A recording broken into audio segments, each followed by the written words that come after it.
Our story today comes from the Maasai tribe that live over in Tanzania and Kenya in the continent of Africa. And it's called Imani's Moon, and it's written by Janay Brown-Wood, and Hazel Mitchell does the pictures. She's the illustrator.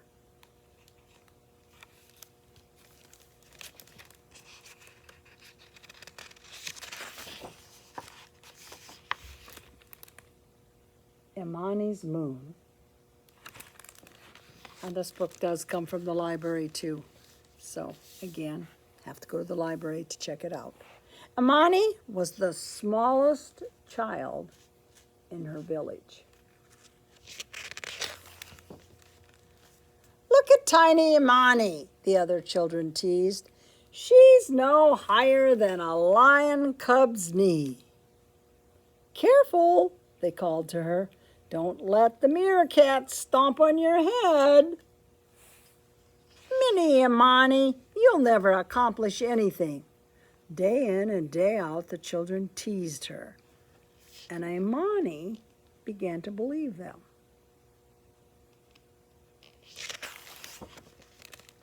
Every night, Imani's mama lifted her spirits with stories.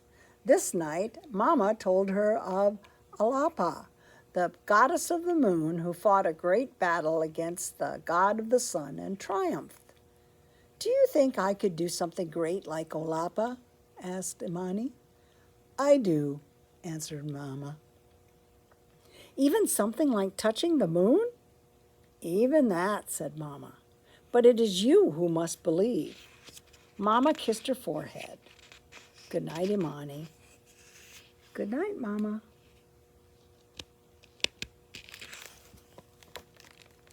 That night, Alapa and Imani battled side by side in Imani's dreams. Together they protected the people of Earth from danger, flew through the sky, and guarded the moon. Imani stood tall and brave on the moon with Alapa beside her. The next morning, Imani awoke, inspired to do something great. Today, she told herself, I will touch the moon. Later that day, Imani made her way through the village. Look, it's Imani, the ant, called one of the teasing children. Where are you off to? Teased another. Going to catch a ride on a beetle's back? I'm going to touch the moon, answered Imani. The children laughed and followed her. As the moon grew brighter in the late day sky, Imani began to climb the tallest tree. The bark scraped her small hands and legs. On a branch above, Nyoka, the snake, appeared. What's going on? He hissed. I'm going to touch the moon, answered Imani. That's impossible, Nyoka cheered. It's much too high. Imani climbed on. As she got higher and higher, climbing became harder, and harder. She stretched herself to reach the next branch, but lost her footing and fell to the ground with a thump. Maybe I won't touch the moon, she sighed. That night, Mama told Imani about Anansi, the small spider who captured a snake to gain a name for himself. Mama, do you believe that a spider so small and weak could really capture a snake so long and quick? Imani asked. I do, answered Mama. Even if no one else believes it? Imani asked. A challenge is only impossible until someone accomplishes it, Mama said. Imani, it is only you who must believe. Imani drifted to sleep and dreamed that she climbed to the top of the highest tree in her village, captured a snake, and made a name for herself.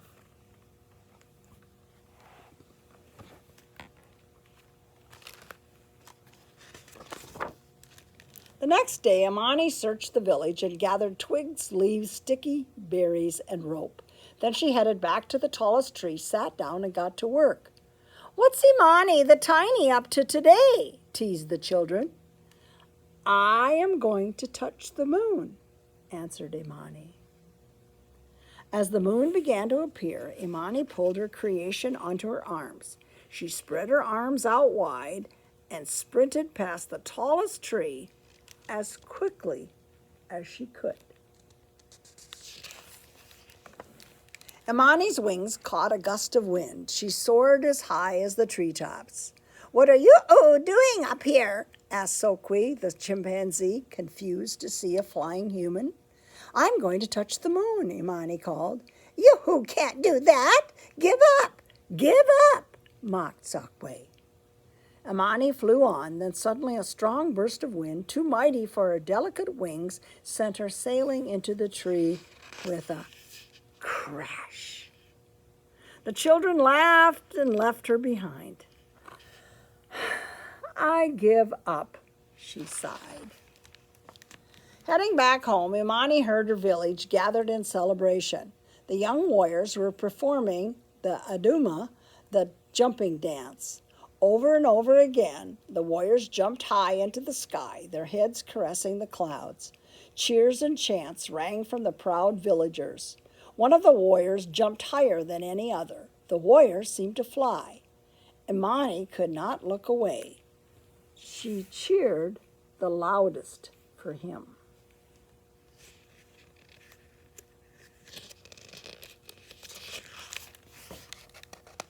After the celebration, Mama and Imani returned home. Too tired for a story, Imani went straight to sleep. Her dreams danced with visions of the Adama. The cheers and chants from her tribe still echoed in her head. When morning broke, Imani went to the tallest tree. The teasing children followed. She's going to climb again, they hollered, but instead, Imani jumped. 1 jump, 2 jumps, 3. Each jump took her higher and higher and higher. Imani jumped all day. As the sky grew darker, Bundy the owl flew by. What are you doing? He asked. I'm going to touch the moon, Imani answered. Don't fool yourself. You won't make it, hooted Bundy. But Imani jumped on. Her body grew tired, her legs ached, her feet throbbed, and the children continued to taunt. But like a warrior, she jumped higher than each jump before. In her mind, she could hear only the cheers and chants of other proud villagers. She could see only herself as one of the warriors rising from the earth. She kept her eyes on the moon above and felt herself getting closer. With a final push of her legs, Imani jumped once more and soared through the night sky. She landed on the face of the moon. Alapa, Imani called. I am here. I am Imani, and I have made it to the moon. So you have, said a voice in the wind. Welcome. Imani clapped. She laughed, she sang, she rolled in the moon dust and danced with excitement.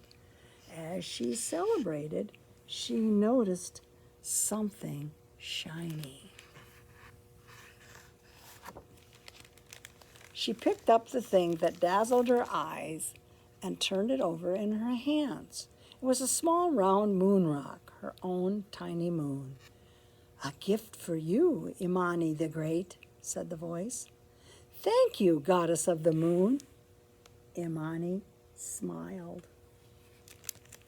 Feeling lighter than ever before, Imani jumped one last time and floated from the moon toward the waiting earth.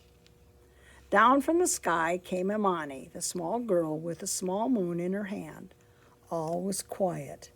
No one taunted or hissed or mocked or hooted. That night, Imani called to her mama. Can I tell you a story tonight, she asked. Which one? Asked Mama. It is the tale of the girl who touched the moon. Mama listened as Imani told her story.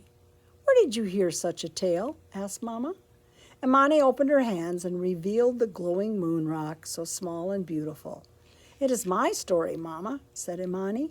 I am the girl who touched the moon and was welcomed by Olapa. I am the one who believed.